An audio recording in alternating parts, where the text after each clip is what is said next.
j'ai constaté quelquefois avec amusement la stupeur de l'interlocuteur, découvrant que le traducteur de Heidegger et l'introducteur de la philosophie irano-islamique étaient le même, se demandant, mais comment est-il passé de l'un à l'autre? Cet étonnement provient d'un cloisonnement, d'un étiquetage de nos disciplines. Il y a les germanistes, il y a les orientalistes. Parmi les orientalistes, il y a les islamisants, il y a les iranologues. Comment passe-t-on du germanisme à l'iranologie? Si ceux qui s'en étonnent avaient une petite idée de ce que c'est que le philosophe et la quête du philosophe, et que les incidents linguistiques sont pour un philosophe des incidents de parcours, des topographies d'importance secondaire, peut-être serait-il moins étonné. Ce que je voudrais arriver à faire comprendre, je ne peux le faire en quelques minutes, il faudrait que j'écrive un livre un jour là-dessus, c'est que ce que j'ai cherché chez Heidegger, ce que je trouvais chez Heidegger, c'est cela même que je cherchais, que j'ai trouvé dans la métaphysique de irano-islamique, chez des personnages dont je rappellerai tout à l'heure 2 ou 3 grands noms, mais alors, un niveau complètement différent, transposé sur un registre qui fait que finalement, ce n'est pas un hasard si la destinée m'a, après la guerre, tout de suite après la guerre, missionné en Iran, où, en somme, depuis 30 ans, je n'ai cessé d'avoir des contacts et d'approfondir ce que fut la culture spirituelle, la mission spirituelle de ce pays. Mais il m'est très agréable, et il est nécessaire, que je précise quelque peu, justement, pour faire comprendre ce que fut mon travail et ma quête de philosophe, ce que j'ai dû et conservé de Heidegger, tout au long de ma carrière de chercheur. Et je dirais qu'avant tout, il y a l'idée d'herméneutique, qui apparaît dès les premières pages de Sein und Zeit. Ce mot, quand on l'employait il y a 30 ans, semblait étrange, à peine barbare. Enfin, tout de même, c'est un terme qui est courant en grec. Nous avons à Aristote, le peri-herménéas, qu'on a traduit en latin, de interpretatione, mais enfin mieux que ça. L'herméneutique, c'est tout simplement ce qui s'appelle das Verstehen, le comprendre, et la technique de comprendre, au sens donc où l'employait Dilthey. Je crois qu'il y a un lien direct entre cette notion du Verstehen, la psychologie compréhensive de Dilthey, et l'analytique, l'idée de l'herméneutique chez Heidegger. Chez Dilthey même, elle dérive de Schleiermacher, auquel il avait consacré un énorme travail, le grand théologien du romantisme allemand. Et je crois que là, nous retrouvons les origines théologiques de l'herméneutique. Elle se développe spontanément et amplement. Elle est l'apanage des religions du livre, les 3 communautés, judaïsme, christianisme, islam, et en somme. J'ai l'impression que cette herméneutique que je découvrais avec encantement chez Heidegger, et ensuite à travers Dilthey et Schleiermacher, je n'ai fait qu'en poursuivre l'approfondissement à travers les gnoses des religions du livre, celles du judaïsme, de l'islam et du christianisme. Il y a, de ce point de vue, un livre, ce dont on ne parle pas beaucoup dans l'œuvre de Heidegger. C'était sa thèse d'habilitation, le livre sur Duns Scotus. Et il y a quelques pages qui ont été pour moi tout à fait éclairantes sur ce qui s'appelait au Moyen-Âge, ce qu'on appelait à l'époque grammatica speculativa, grammaire spéculative. Mais j'en ai fait un profit direct, immédiat. J'avais été appelé à suppléer mon ami Alexandre Coiré à l'école des hautes études aux sciences religieuses l'année 1937-39. Et je pus la mettre en œuvre, ce que Heidegger m'avait enseigné à propos de l'herméneutique de l'auteur. Qu'est-ce que c'est que la signification passive chez l'auteur? La signification passive. C'est là vraiment le triomphe de l'herméneutique en tant que Verstehen, à savoir que ce que nous comprenons vraiment, c'est ce que nous subissons, ce dont nous pâtissons dans notre être. L'herméneutique ne consiste pas à délibérer sur des concepts, elle est essentiellement le dévoilement de ce qui se passe en nous lorsque nous émettons telle conception, telle vision, telle projection. Voyez-vous, le phénomène du sens, le sens qui est tellement fondamental dans toute la métaphysique de Heidegger, le sens c'est ce qui unit le signifiant et le signifié. Nous avons là le ternaire. Ce ternaire est incomplet sans que nous n'avons pas de quatrième terme. Ce quatrième terme, c'est le sujet. Ce sujet, c'est la présence. Le Dasein, mais je traduirais par présence, à savoir cette présence par qui et pour laquelle se dévoile ce sens. Cette présence sans laquelle ce sens ne serait jamais dévoilé. La modalité de cette présence humaine est essentiellement d'être révélée et révélante. Bref, voyez-vous, il s'agit du rapport entre les modi intelligendi et les modi essendi, c'est-à-dire que les modes de comprendre sont essentiellement en fonction des modes d'être. Et ces derniers sont des conditions ontologiques, c'est-à-dire existentielles, non pas existentielles, du comprendre, du verstehen, c'est-à-dire de l'herméneutique. Et bien là, si ça me permet de passer à un deuxième point, l'herméneutique, en somme, est la tâche essentielle du phénoménologue. Pensons au vocabulaire étrange, inouï, devant lequel nous met Heidegger, et qui a mis tellement à l'épreuve son premier traducteur. Je ne veux pas jargonner allemand, mais enfin, je pense à des mots comme Erschließen, Erschlossenheit, les actes de révéler, les modalités de la présence humaine, à la fois révélée et révélante, des termes comme entdecken, qui sont découvrir, dévoiler, le cacher, le verborgen, ainsi de suite. Or, ce dont j'ai fait l'expérience assez vite, c'est que je retrouvais l'équivalent de ces mots dans l'arabe classique des grands théosophes visionnaires de l'islam. Le pont n'est pas difficile à trouver. J'évoquais tout à l'heure le livre de Heidegger sur Duns Scotus. Nous savons qu'Avicenne est au point de départ de Duns Scotus. Denis de Rougemont rappelait dernièrement avec humour qu'à l'époque, nous étions déjà des amis de jeunesse. Je constatais que mon exemplaire de Saïd était rempli dans les marges de gloses en arabe. Eh bien, je dirais que avant tout, je n'aurais pas eu la clé pour traduire le vocabulaire tellement difficile d'un Souraverdi ou d'un Ibn Arabi si je n'avais pas eu au préalable à faire les exercices et les acrobaties qu'il m'avait fallu faire pour traduire ce vocabulaire allemand inouï que nous trouvons chez Heidegger. Je pense à des termes comme Zahir, l'extérieur, l'apparent, l'exotérique, Baten, l'intérieur, l'ésotérique, le caché. Toute la famille des mots, des termes qui se groupent autour de ces deux mots, par exemple. Bien, c'était tout le vocabulaire de la phénoménologie qui venait en même temps. Et si je crois que si mes traductions ont eu la portée, la sonorité qu'elles ont eue, c'est parce que je disposais de cet armement. Et c'est avec là, c'est donc l'idée de ce que nous appelons maintenant, qui est devenu courant à l'époque, ce n'était moins, les niveaux herméneutiques. Et que ces niveaux, ces différents niveaux, dépendent des différents modes d'être.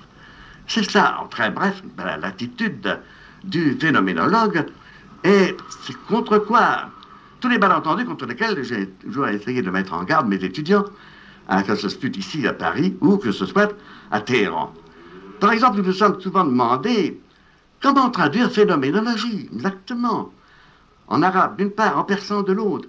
Et je voyais mes garçons se donner un mal fou pour traduire ça à coup de dictionnaire. La voie n'était pas la bonne. Nous trouvons par exemple des expressions courantes dans le soufisme, dans la théosophie mystique, telles comme Kafshul Marjoub, parce que le traité de soufisme on porte ce titre. Ça veut dire littéralement découverte de ce qui est voilé.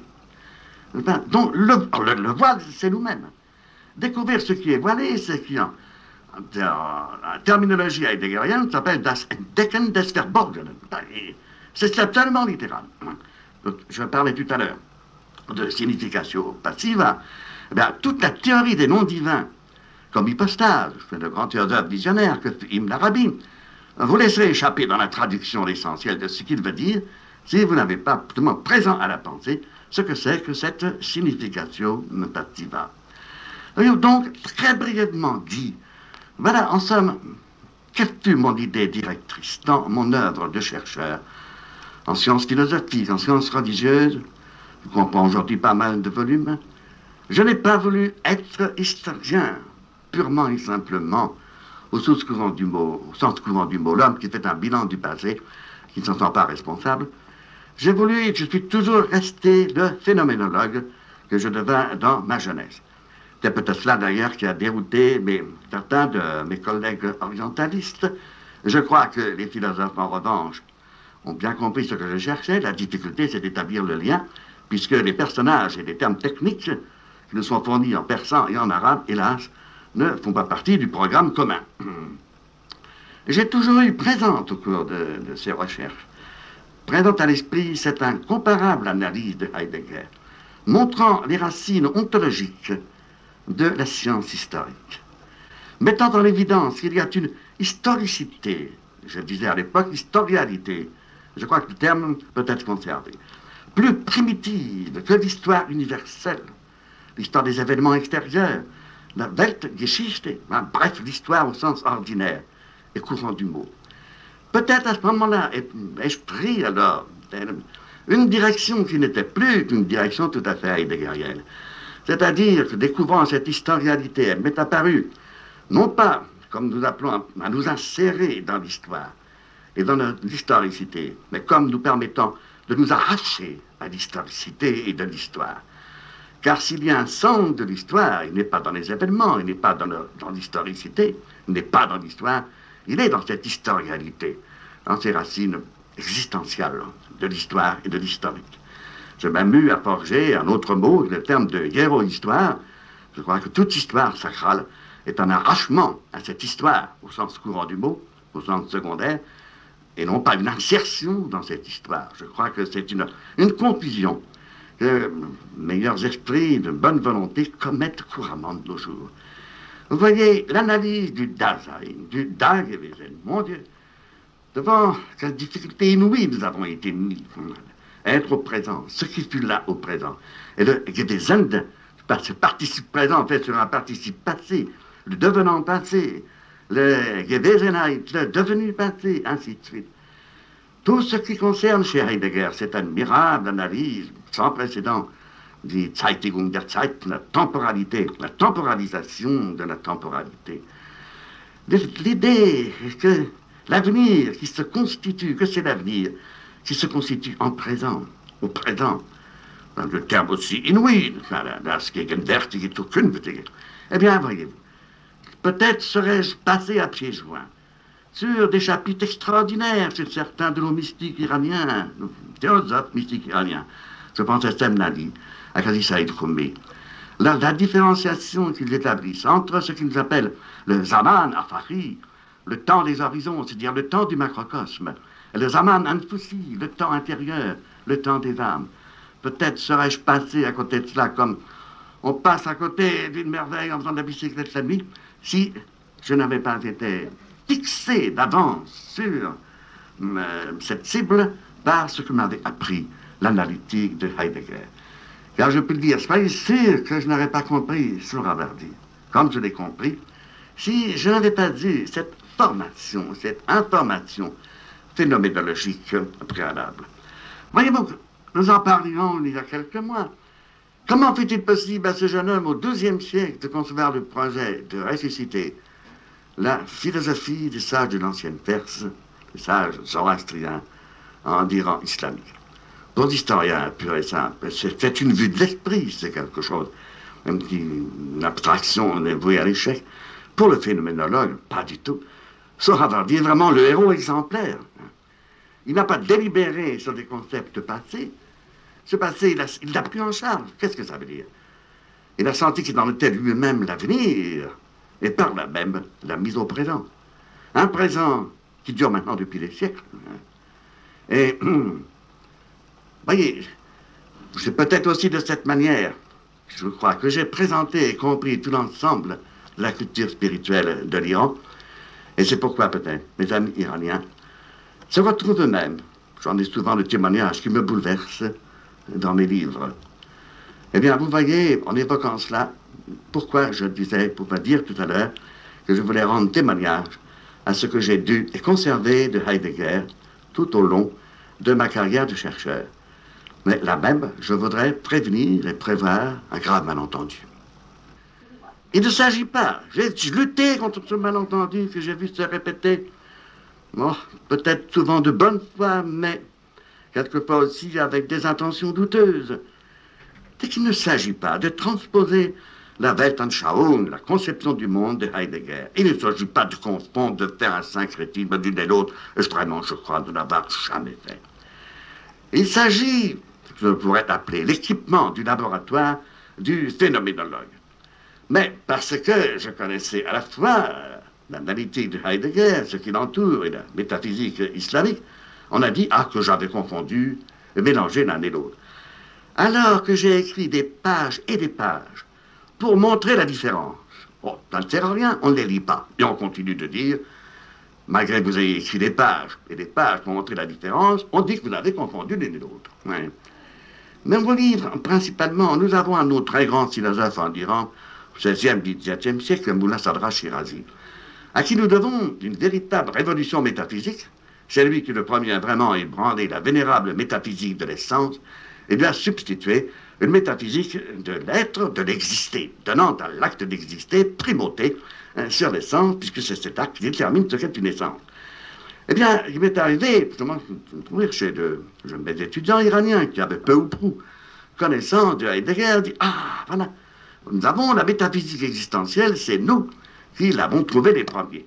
Et j'ai dû, avec beaucoup de précautions et de revenant française à la charge, les prémunir contre cette erreur et leur dire, mais attention, il y a peut-être une consonance dans les termes, c'est pas un hasard, cause du vocabulaire commun, latin et arabe, que nous avions au XIIe siècle, mais en tout cas, il n'y a chez Mullah Sadra aucune trace de l'existentialisme, rien qui ait à voir avec ce qui s'est appelé ici en France existentialisme. Je m'en suis expliqué longuement d'ailleurs dans ce même livre, qui est une traduction, édition, commentaire du livre des pénétrations métaphysiques de Mullah Sadra. J'ai rappelé ce qu'était le vocabulaire de l'être, en grec et en latin, en arabe, en persan, en français et en allemand. Ben, les confusions sont tout de même très faciles à éviter. Mais il y a une différence fondamentale. C'est là-dessus que je voudrais conclure. Vous voyez, l'analytique heideggerienne du Dasein est en fait, on s'en est avisé très tôt, elle est guidée tacitement, volens nolens, son insu qu'elle le veuille ou non, par une certaine Weltanschauung, une certaine conception du monde. Et je rappelle simplement, parce que ces pages, je les ai traduites très tôt, qu'elles figurent dans le petit livre paru chez Gallimard en 1938, toute l'ambiguïté de la finitude humaine caractérisée comme Sein zum Tode, l'être pour la mort.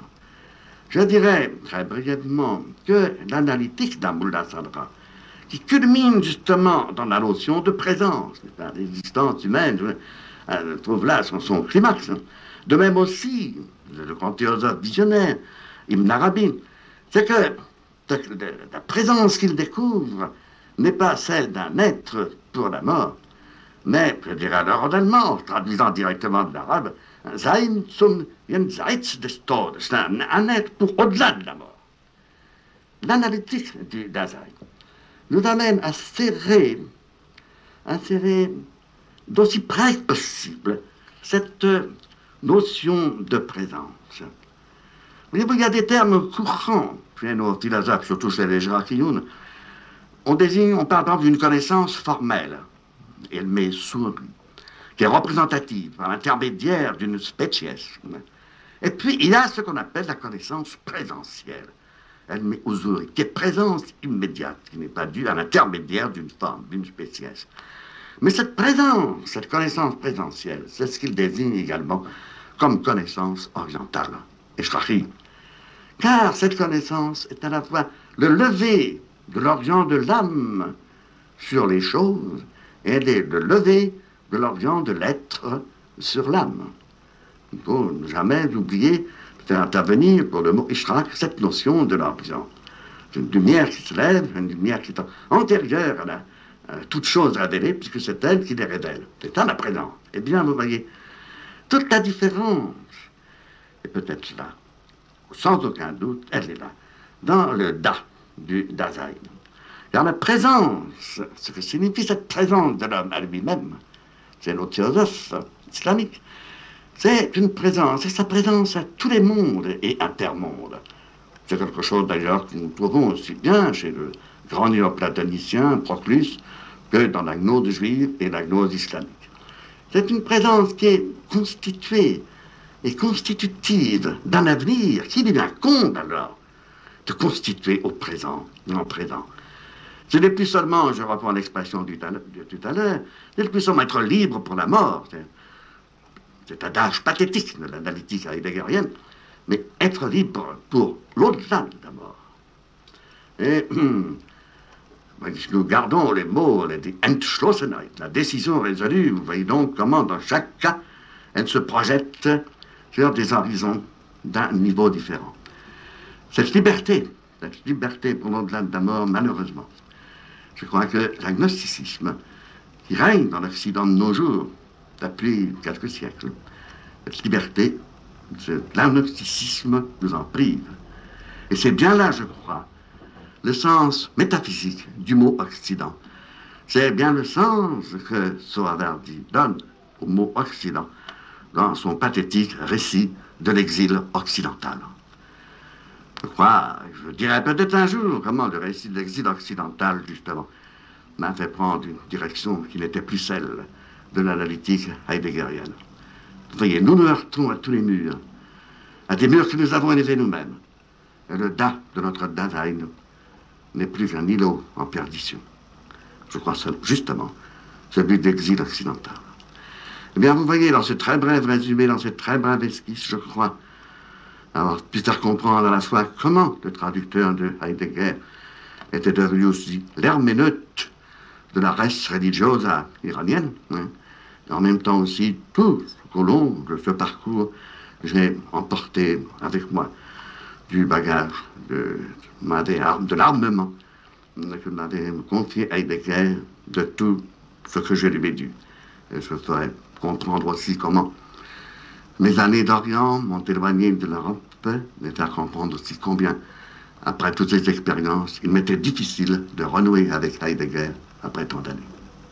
Et justement, Henri Corbin, vous avez là parlé de Heidegger que vous avez traduit en 1938. Vous avez souligné comment son amour pour l'Occident pouvait bien prendre un sens spécial, un sens finalement non religieux, comparé, mesuré au sens oriental que vous avez découvert par l'herméneutique des textes iraniens. Mais est-ce qu'il faut comprendre qu'après 1938, la suite des œuvres de Heidegger est en quelque sorte, témoigne en quelque sorte d'un ralentissement ou d'une stagnation plutôt de sa pensée?